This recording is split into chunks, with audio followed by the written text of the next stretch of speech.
जय श्री कृष्णा बच्चों। आज हम पढ़ रहे हैं आपकी पांचवी कक्षा की किताब से पाठ 7 बालक का स्वप्न। इस पिछले वीडियो में इस पाठ के बारे में आपको जानकारी दे चुकी हूँ। उसमें बताया गया है कि एक बालक है और उसे एक रात सपना आता है। तब वो सेठ जी उसे जगाकर पूछते हैं कि, और वो सपने में जब चिल्लाता है कि आहा मेरा भाग्य, तो उसे सेठ जी पूछते हैं कि तुम चिल्ला क्यों रहे हो। तो वो लड़का उन्हें सेठ जी को बात नहीं बताता है। और फिर सेठ जी कहते हैं कि या तो तुम अपने सपने की बात मुझे बता दो, नहीं तो मैं तुम्हें नौकरी से निकाल दूंगा। तो वो लड़का अपनी सपने की बात सेठ जी को नहीं बताता है और सेठ उसे नौकरी से निकाल देते हैं। फिर वो लड़का जमींदार के यहाँ नौकरी करता है। तो जमींदार एक दिन सेठ जमींदार के यहाँ आता है कपड़े लेकर। तो वो सेठ उस लड़के को वहाँ देख लेता है। तो ज़मींदार से भी बात बता देता है कि भाई ये लड़का है, इसे एक सपना आया था, मैंने इससे बात पूछी थी, सपने की बात इसने मुझे नहीं बताई तो मैंने इसे नौकरी से निकाल दिया। तो इस तरह ज़मींदार भी उससे पूछते हैं कि लड़के या तो तुम मुझे अपने सपने की बात बता दे, नहीं तो मैं तुझे अपने यहाँ से हटा दूंगा। लेकिन वो लड़का तो दृढ़ निश्चय था और उसने ज़मींदार को भी वो बात नहीं बताई और वो वहाँ से नौकरी से अलग हो गया।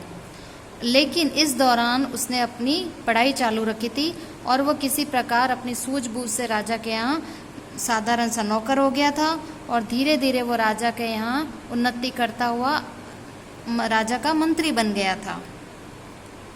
अब इसके आगे पढ़ते हैं।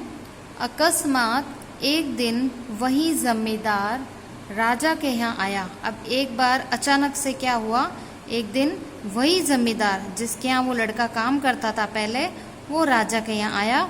उसने उसे पहचान लिया और राजा से सारी बात कह सुनाई। तो पहले तो सेठ जी ने जमींदार को बात सारी बता दी थी। अब जमींदार ने राजा को उस लड़के की सारी बात बता दी कि इस तरह मेरे यहाँ काम करता था और मैंने इसको सपने की बात पूछी, इसने मुझे नहीं बताया और मैंने इसे नौकरी से निकाल दिया। ये सारी बातें जमींदार ने भी राजा से कह सुनाई। राजा ने मंत्री को बुलाकर पूछा। अब राजा ने किसे बुलाया? मंत्री को बुलाकर पूछा, मंत्री जी आपने बहुत दिन पहले सेठ के यहाँ क्या स्वप्न देखा था? अब ये मंत्री कौन है? ये मंत्री वही लड़का है मंत्री जिसको सपना आया था। तो मंत्री जी आपने बहुत दिन पहले सेठ के यहाँ एक क्या स्वप्न देखा था? आपने क्या सपना देखा था? आप या तो वह स्वप्न हमें बताइए या फिर दंड के लिए तैयार हो जाइए। अब सेठ जी ने क्या देखा सपने में कि या तो आप हमें वो सपना बताओ या फिर दंड के लिए तैयार हो जाइए। मंत्री ने स्वप्न बताने से इनकार कर दिया। अब जैसे ही राजा ने मंत्री से कहा कि वो सपना मुझे बताओ, या तो वो सपना मुझे बताओ या फिर दंड के लिए तैयार हो जाओ, तो मंत्री ने स्वप्न बताने से इनकार कर दिया। मंत्री ने कहा कि नहीं, वह सपना मैं आपको नहीं बताऊंगा। तो मंत्री ने राजा को भी मना कर दिया सपना बताने से। राजा ने नाराज होकर मंत्री को कैद खाने में डाल दिया। अब राजा को जब कोई बात के लिए मना किया जाएगा तो क्या होगा? राजा को गुस्सा आया। तो राजा ने नाराज हो गए राजा और उन्होंने उस मंत्री को कैद खाने में डाल दिया। कैद खाना मतलब कि मंत्री को कैद में रख लिया, अपनी जेल में डाल दिया, कैद खाने में डाल दिया। कुछ दिन बाद पड़ोसी राजा ने इस राजा पर चढ़ाई करने की सोची। कुछ दिन बीते। कुछ दिनों बाद क्या हुआ, पड़ोस के जो राजा थे, पड़ोस के राजा ने ये राजा पर चढ़ाई करने की सोची, मतलब कि इन पर हमला करने की सोची, उन पर आक्रमण करने की सोची। उसने सीमा पर अपनी सेना भी जमा कर ली। पड़ोसी जो राजा था उसने इस राजा की सीमा पर अपनी सेना भी जमा कर ली, सेना को इकट्ठा कर लिया। जमा करना मतलब सेना को इकट्ठा कर लिया। उसने इस राजा तथा मंत्रियों की चतुराई जानने के लिए 2 घोड़ियां भेजी और पूछवाया कि इनमें माँ कौन सी है और बेटी कौन सी है। उसने इस राजा तथा मंत्रियों की चतुराई जानने के लिए, इस राजा और मंत्री की चतुराई जानने के लिए क्या करा? 2 घोड़ियां भेजी। क्या भेजी? 2 घोड़ियां भेजी और पूछवाया कि इनमें माँ कौन सी है और बेटी कौन सी है। सभी ने अपनी अपनी बुद्धि लगाई पर समस्या को कोई हल न कर सका। देखो, ये जो राजा थे, इस राजा पर पड़ोसी राजा ने क्या सोचा कि मैं इस पे हमला कर लूं।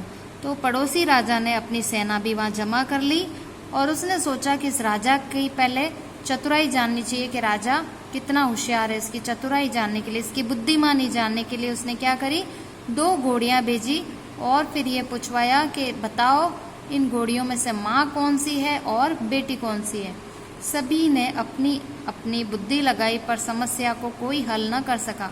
सभी ने अपनी अपनी बुद्धि लगाई लेकिन इस समस्या को कोई भी हल नहीं कर सका, कोई भी नहीं बता सका। आज आपके सामने भी 2 घोड़ियां हो तो आप भी तो उसमें आप उसमें पता नहीं लगा सकते कि इस घोड़ी में से माँ कौन सी और बेटी कौन सी है।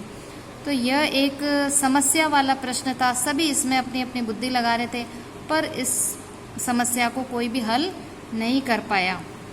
राजा का नौकर बंदी मंत्री को नित्य भोजन देने जाता था। राजा का जो नौकर था, वो जो मंत्री बंदी था, उस बंदी मंत्री को नित्य भोजन देना जाता था। राजा का नौकर हमेशा उसको भोजन देने के लिए जाता था।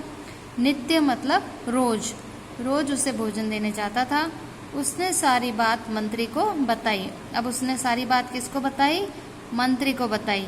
राजा की परेशानी सुनकर मंत्री कहने लगा, अब जैसे ही राजा की परेशानी सुनी तो मंत्री क्या कहने लगा, ये कौन कठिन बात है।